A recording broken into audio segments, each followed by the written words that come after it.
দুই দেশের বাণিজ্যিক সম্ভাবনাকে কাজে লাগাতে মুক্ত বাণিজ্য চুক্তি নিয়ে এগিয়ে যাওয়ার পরামর্শ দিয়েছে মালয়েশিয়া।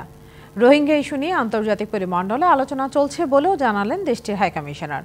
রাজধানীর BIISS অডিটোরিয়ামে আয়োজিত এক সেমিনারে তিনি কথা জানান।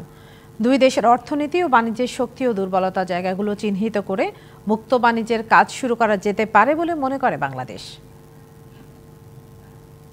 বাংলাদেশের জন্য অন্যতম শ্রমবাজার মালয়েশিয়াতে এখন প্রায় ১৩ লাখ বাংলাদেশি কর্মরত আছেন। তবে গেল বছরের এপ্রিল থেকে নতুন করে আর কর্মীর চাহিদাপত্র ইস্যু করছে না মালয়েশিয়া। এমন প্রেক্ষাপটে দুই দেশের কূটনৈতিক সম্পর্ক আরও মজবুত করতে রাজধানীর মিন্টু রোডে BIISS অডিটোরিয়ামে এক সেমিনারের আয়োজন করা হয়।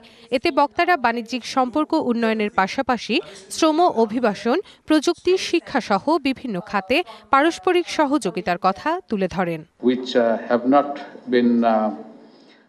আমরা এখন পর্যন্ত অনেক খাতকেই গুরুত্ব দেইনি, তার মধ্যে অন্যতম প্রযুক্তি খাত।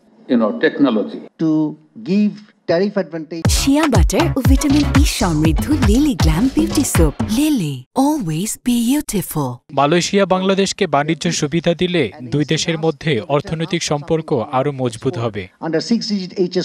পররাষ্ট্র মন্ত্রণালয়ের অতিরিক্ত সচিব জানান, দুই দেশের মধ্যে সম্ভাবনাময় খাতগুলো নিয়ে পরিপূর্ণ বিশ্লেষণ করে মুক্ত বাণিজ্য নিয়ে কাজ করা যেতে পারে।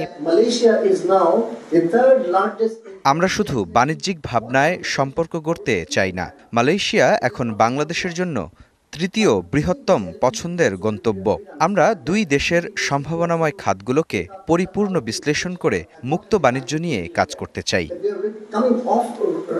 সেমিনারে বাংলাদেশের জন্য মালয়েশিয়া শ্রমবাজার উন্মুক্ত উল্লেখ করে মালয়েশিয়ার হাইকমিশনার জানান, আগামীতেও দুই দেশের মধ্যে সহযোগিতা ও সাংস্কৃতিক বিনিময় অব্যাহত থাকবে।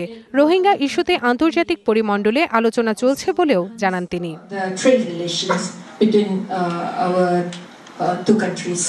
আমরা দুই দেশের সম্পর্ক উন্নয়নে কাজ করছি। বাংলাদেশের জন্য মালয়েশিয়ার শ্রমবাজার উন্মুক্ত।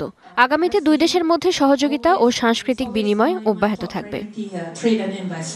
হাই কমিশনার জানান, আগস্ট মাসেও মালয়েশিয়া থেকে ভালো রেমিটেন্স এসেছে, তবে মানব পাচার রোধে ভিসা নীতি কঠোর করা হয়েছে বলেও জানান তিনি। Rifat Tasnova, DBC news, Dhaka.